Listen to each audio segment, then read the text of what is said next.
కాంగ్రెస్ ప్రభుత్వం ప్రవేశపెట్టిన బడ్జెట్ ను తీవ్రంగా ఖండించిన మాజీ జెడ్పీటీసీ కొనగండ్ల వెంకటరెడ్డి ఆదివారం బీఆర్ఎస్ నాయకులు పాత్రికేయ సమావేశం ఏర్పాటు చేశారు.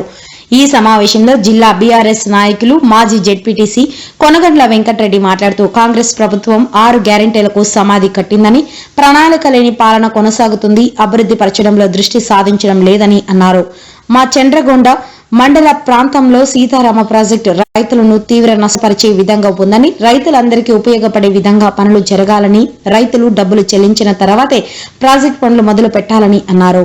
బీఆర్ఎస్ ప్రభుత్వం 10 సంవత్సరాల్లో 4 లక్షల కోట్లు అప్పులు చేసి అభివృద్ధి చేసిన పనులు పలు వేలలో లెక్క పెట్టలేని పనులు ఉన్నాయి. అదే కాంగ్రెస్ ప్రభుత్వం 2.5 సంవత్సరాల్లో 3 లక్షల కోట్లు అప్పులు చేసి ఎటువంటి అభివృద్ధి పనులు చేయలేదని, మొత్తం అవినీతి జరిగిందని ఆరోపించారు. ఈ కార్యక్రమంలో మండల అధ్యక్షులు దారా వెంకటేశ్వర్లు, ప్రధాన కార్యదర్శి సంగెండి రాఘవులు, ఉపాధ్యక్షుడు Maddirala Chinna Pichaiah, Gumpena society vice chairman Venkataramana, జిల్లా నాయకులు మేడా మోహన్ రావు, మాజీ ఎంపీపీ నరకొల్ల సత్యనారాయణ, టౌన్ అధ్యక్షులు సూరా వెంకటేశ్వర్లు, బీసీ సేల్ అధ్యక్షులు మల్లెం వెంకటేశ్వర్లు, ఎస్సీ సేల్ అధ్యక్షులు మంద అనిల్, ఎస్టీ సేల్ అధ్యక్షులు కేలోత్ శ్రీనివాస్ నాయక్, మండల నాయకులు భూపాతి రమేష్, పూసం వెంకటేశ్వర్లు, నరకొల్ల వాసు, పూసం హనుమంతరావు, ముద్దకూరు ఉప సర్పంచ్ శ్రవణ్, వీరన్న, మనోజ్, రామకృష్ణ తదితరులు పాల్గొన్నారు.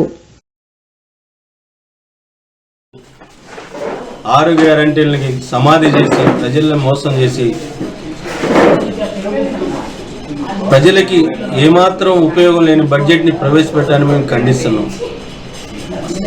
మానవులు అభివృద్ధి కానివ్వండి, ఈ రాష్ట్ర అభివృద్ధి పట్ల కానివ్వండి, ఒక విజన్ అంటే ప్రణాళిక లేని పాలన ఈ రాష్ట్రంలో సాగుతుంది.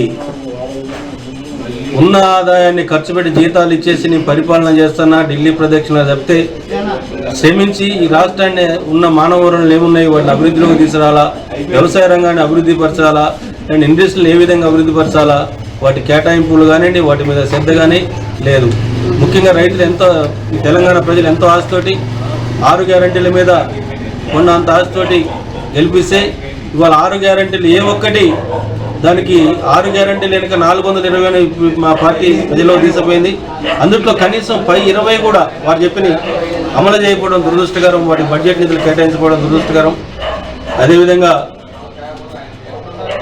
మరి ఇరిగేషన్ మీద కూడా చేతకన్ను, హెల్త్ దాని మీద కూడా చేతకన్ను, అన్నిటి మీద కూడా బడ్జెట్ కేటాయింపులు సరిగా లేకపోవడం మేము ఖండిస్తున్నాం.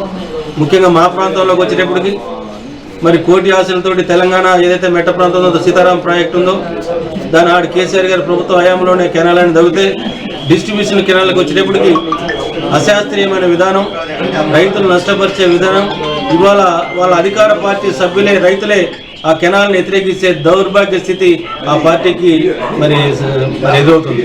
ఎందుకంటే అశాస్త్రీయ పద్ధతులు చేయండి. ఇప్పుడు కానీ సీతారాం ప్రాజెక్టు ప్రజలకి, ప్రాంత రైతులకు ఉపయోగపడే విధంగా డిజైనింగ్ జరగాలని, మరి శాస్త్రీయ పద్ధతుల సర్వే జరగాల, ల్యాండ్ ఎక్విజిషన్ జరగాలి, రైతులకి డబ్బులు కూడా చెల్లించిన తర్వాతనే పనులు మొదలు పెట్టాలని మేము విజ్ఞప్తి చేస్తున్నాం.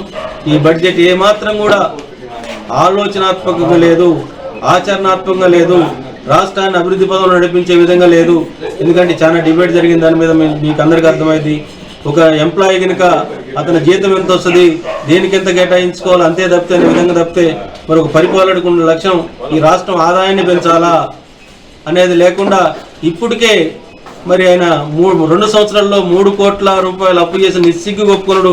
ఈ రాష్ట్రాన్ని అభివృద్ధి పనులు కేసీఆర్ 10 సంవత్సరాలకి 4 లక్షల కోట్లు మాత్రమే అప్పు తెచ్చి అనేక చారిత్రాత్మకమైన Kaleshwaram, secretariat, mission Kakatiya, hospitalism, education ఇన్ని చేసినా కూడా 10 సంవత్సరాల 4 లక్షల కోట్లు చేస్తే ఎలాంటి బృహత్తరమైన కార్యక్రమం లేకుండా, ఒక ప్రాజెక్ట్ లేకుండా 2 సంవత్సరాల 3 లక్షల కోట్లు చేయటం అంటే ఎంత అవినీతి జరిగిందో, ఎంత దోచుకుంటున్నారో, ఢిల్లీకి దీంట్లో ఎంత కప్పం కడుతున్నారో అర్థమవుతుంది.